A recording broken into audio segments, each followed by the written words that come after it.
Colette, le dernier feu. Allume dans l'âtre le dernier feu de l'année. Le soleil et la flamme illumineront ensemble ton visage. Sous ton geste, un ardent bouquet jaillit enrubanné de fumée. Mais je ne reconnais plus notre feu de l'hiver, notre feu arrogant et bavard, nourri de fagots secs et de souches riches.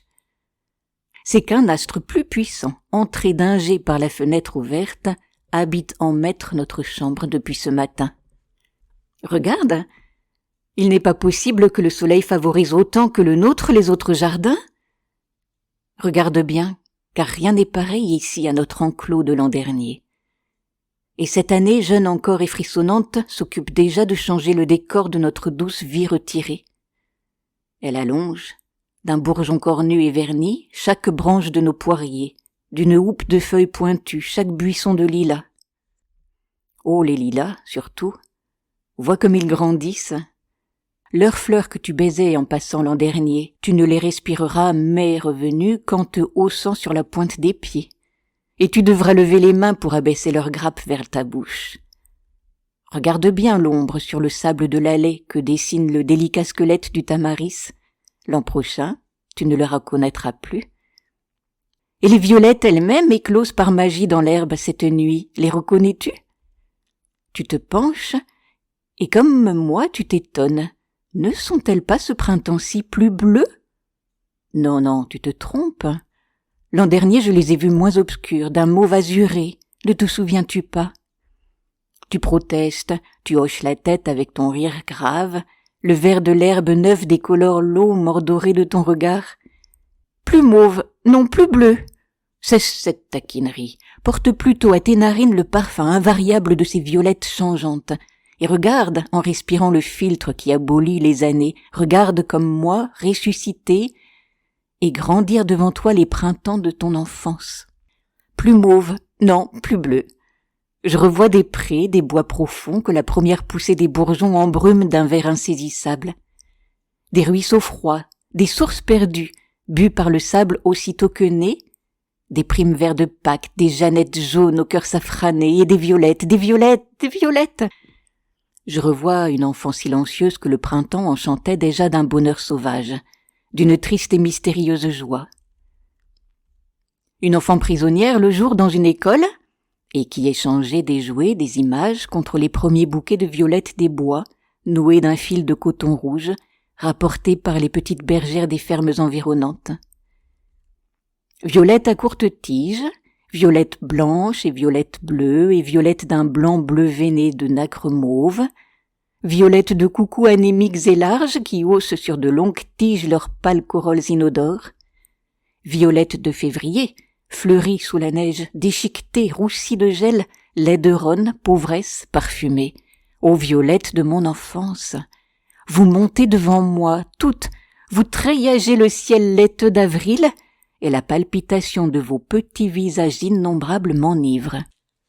À quoi penches-tu, toi, la tête renversée? Tes yeux tranquilles se lèvent vers le soleil qu'ils bravent? Mais c'est pour suivre seulement le vol de la première abeille, engourdie, égarée, en quête d'une fleur de pêcher mielleuse? Chasse-la! Elle va se prendre au vernis de ce bourgeon de marronnier. Non, elle se perd dans l'air bleu, couleur de lait de pervenche, dans ce ciel brumeux et pourtant pur qui t'éblouit. Ô toi qui te satisfais peut-être de ce lambeau d'azur, ce chiffon de ciel borné par les murs de notre étroit jardin, songe qu'il y a quelque part dans le monde un lieu envié d'où l'on découvre tout le ciel. Songe comme tu songerais à un royaume inaccessible. Songe aux confins de l'horizon, au pâlissement délicieux du ciel qui rejoint la terre. En ce jour de printemps hésitant, je devine là-bas, à travers les murs, la vigne poignante à peine ondulée de ce qu'enfant je nommais le bout de la terre. Elle rosit puis bleuit, dans un or plus doux au cœur que le suc d'un fruit. Ne vous plaignez pas, beaux yeux pitoyables, d'évoquer si vivement ce que je souhaite. Mon souhait vorace crée ce qui lui manque et s'en repaît. C'est moi qui souris charitable à tes mains oisives vides de fleurs. Trop tôt, nous et l'abeille et la fleur du péché, nous cherchons trop tôt le printemps. L'iris dort, roulé en cornet sous une triple soie verdâtre. La pivoine perce la terre d'une raide branche de corail vif, et le rosier n'ose encore que des surgeons d'un marron rose, d'une vivante couleur de lombric. Cueille pourtant la giroflée brune qui devance la tulipe, elle est colorée, rustaude et vêtue d'un velours solide comme une terrassière. Ne cherche pas le muguet encore, entre deux valves de feuilles, allongées en coquilles de moule, mystérieusement s'arrondissent ces perles d'un orient vert, d'où coulera l'odeur souveraine. Le soleil a marché sur le sable. Un souffle de glace qui sent la grêle monte de l'est violacé. Les fleurs du péché volent horizontales. Comme j'ai froid. La chatte siamoise tout à l'heure morte d'aise sur le mur tiède ouvre soudain ses yeux de saphir dans son masque de velours sombre.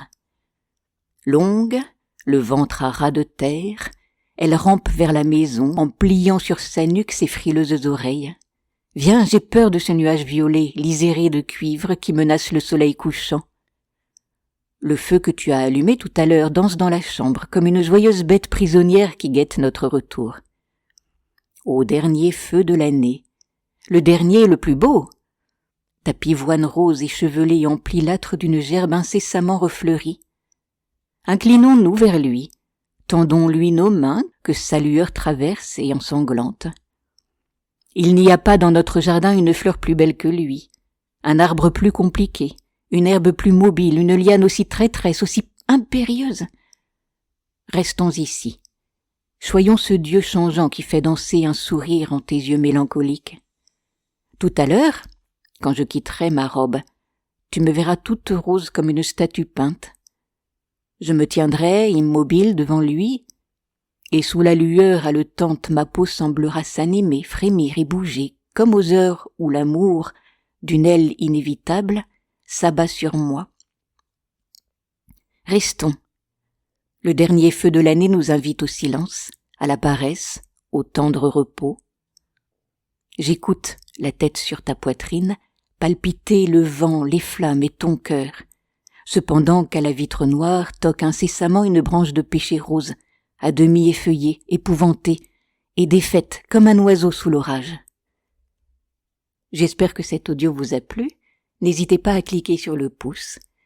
Vous pouvez retrouver Histoire et Poésie sur ma chaîne Entendre lire.